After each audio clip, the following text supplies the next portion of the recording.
Hi guys, welcome to my channel. I hope you all are doing fine. आज एक बहुत ही अनहोनी घटना घटी मेरे साथ। लास्ट व्लॉग में मैंने मर्दानी मूवी देखा और आज तो मुझे सच में पुलिस स्टेशन जाना पड़ा। मैं स्टेशन से आ रही थी, मैं प्लेटफॉर्म नंबर 2 पे अमरनाथ में उतरी और मैं वेस्ट साइड में बाहर निकल ही रही थी। मेरे एक हाथ में लेफ़्ट हैंड में मोबाइल था और राइट हैंड में मैंने बैग सामने में, जैसे सामने में जो बैग लटकाते हैं मैंने वैसे सामने में बैग लटकाया था और हैंडल सिर्फ एक ही ये था और मैं एक हाथ से फ़ोन पकड़ के चल रही थी अपना। तो मैंने जस्ट देखा कि मुझे ज़िप ओपन करने जैसा कुछ लगा बैग का। तो तभी मैंने इमीडिएटली बाजू में देखा तो एक 18-19 या 20 साल का लड़का था। उसने मेरे पर्स इमीडिएटली पिकअप किया और एकदम ज़ोर से भाग गया। मैंने उसको जस्ट ऐसे पकड़ा और मैंने बोला चोर चोर। तो पीछे से और एक लड़का आया, उसने मेरे हाथ पे मारा। शायद वो मेरा पर्स ले रहा था, लेने की कोशिश कर रहा था। पर्स नहीं, शायद वो मेरा मोबाइल जो मेरे हाथ में था वो जो गिराने की कोशिश कर रहा था। मैंने बोला चोर चोर और मैं उसके पीछे बहुत ज़ोर से भागी और मैंने बहुत ज़ोर से भागा और मैंने बोला, मैंने उसको देखा भी। उसने ब्लैक कलर का शर्ट पहना था और एक ने ब्राउन कलर का शर्ट पहना था और मैंने उन दोनों को भी देखा और मैं उससे पीछे भागते भागते साइड में जो भगत सिंह नगर है वहाँ तक पहुँची। और मेरे साथ और भी लोग थे, कुछ ऑटो वाले थे और कुछ लोकलाइट्स थे जो मुझे बोल रहे थे कि नहीं अगर आपने देखा है, और सब लोगों ने देखा उसको भागते टाइम। तो सब लोगों ने देखा, मैंने दिखाया कि वो भागा है तो सब लोग उसके पीछे भागे। तो उनमें से किसी एक को उसका घर पता था। तो पहले भगत सिंह नगर में हम लोग वहाँ तक पहुँचे। जैसे ही मैं भगत सिंह नगर में पहुंची वहाँ पे उसके जो रिलेटिव्स थे उन्होंने उनसे मुझे उसका नाम पता चला। तो उसका नाम था एक्चुअली नन्नन। तो फिर बाद में मुझे पता चला कि वो वहाँ पे आया और भाग गया था। फिर वहाँ से भगत सिंह नगर से मैं डायरेक्ट पुलिस स्टेशन गई चलते चलते। चलते चलते नहीं, एक्चुअली भागते भागते ही गई पुलिस स्टेशन। पुलिस को मैंने सारा डिटेल बताया।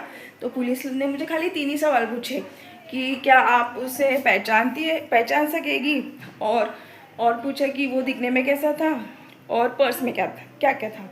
इतना क्वेश्चंस मुझे पुलिस ने पूछा और मैंने बोला हाँ मैं ज़रूर उसको पहचानूंगी और मैंने उसे ठीक से देखा है। तो जैसे ही पुलिस ऑफिसर को पता चला कि मैंने पहचान लिया है, मैंने देखा है, तो मैंने उनको ये भी बता दिया कि उसका नाम ये है और उसका घर यहाँ है और उसका एक्चुअल एड्रेस कहाँ है।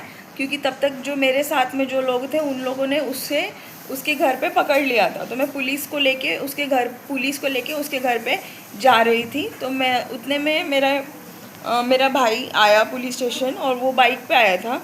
तो मैंने मेरे भाई को रुकाया और मैं बाइक लेके गई पुलिस के साथ। और फिर बाद में पता चला कि उसको उसके घर से उठाया। उसने मेरा पर्स कहीं और नदी के साइड में जो कचरा पड़ा रहता है वहाँ पे उसने मेरा पर्स गाड़ दिया था। तो वो चल चल के हम लोगों को वहाँ लेके गया। तो पुलिस ने पता करवाया तो ये पता चला कि मेरा पर्स वहाँ से निकला। तो मुझे लोगों ने पूछा कि आपको पुलिस कंप्लेन करना है या नहीं करना है।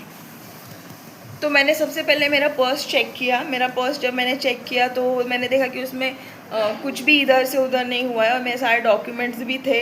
थैंक गॉड कि मेरे डॉक्यूमेंट्स को कुछ हार्म नहीं हुआ, नहीं तो मैं मेरे बहुत प्रॉब्लम में आ जाती। और फिर बाद में पैसे भी जितने थे उतने बराबर थे और बाकी सारे मेरा रेलवे का पास वगैरह, टिकट्स वगैरह वो सब बराबर थे। तो मैंने बोला कि नहीं मैं इस बात को आगे नहीं बढ़ाऊंगी। तो ये मैंने एकदम धीरे से बोला पुलिस को। तो फिर उन्होंने बोला कि तुम पुलिस स्टेशन जाओ और वहाँ पे नोट डाउन कर दो। तो मैंने बोला ठीक है। और फिर बाद में मुझे मेरा पर्स इस तरह से मिल गया। अगर मैं उसके पीछे भागी नहीं होती और मैंने उसको ठीक से देखा नहीं होता तो मेरा पर्स मुझे आज नहीं मिलता, वो डेफिनेटली गुम जाता और मेरे सारे डॉक्यूमेंट्स के लिए मुझे नेक्स्ट 6 मंथ तक स्ट्रगल करना पड़ता। और ऑन दी वे ये सब करने के टाइम भगत सिंह नगर एरिया में जाने के टाइम मैं ऑलरेडी पैनिक हो चुकी थी क्योंकि वो एरिया में मैं आज तक कभी गई नहीं हूँ और मुझे पता भी नहीं है ऐसा कोई एरिया एग्जिस्ट करता है। तो मैंने सबसे पहले मेरी मम्मी को फ़ोन करके बताया कि मैं ऐसे ऐसे एरिया में जा रही हूँ और मैंने वीडियो कॉल चालू रखा था और मैंने मेरा लाइव लोकेशन भी अपने फैमिली को दे दिया था कि मेरा ये लाइव लोकेशन है, ताकि वो लोग भी मुझे ट्रेस कर सकें।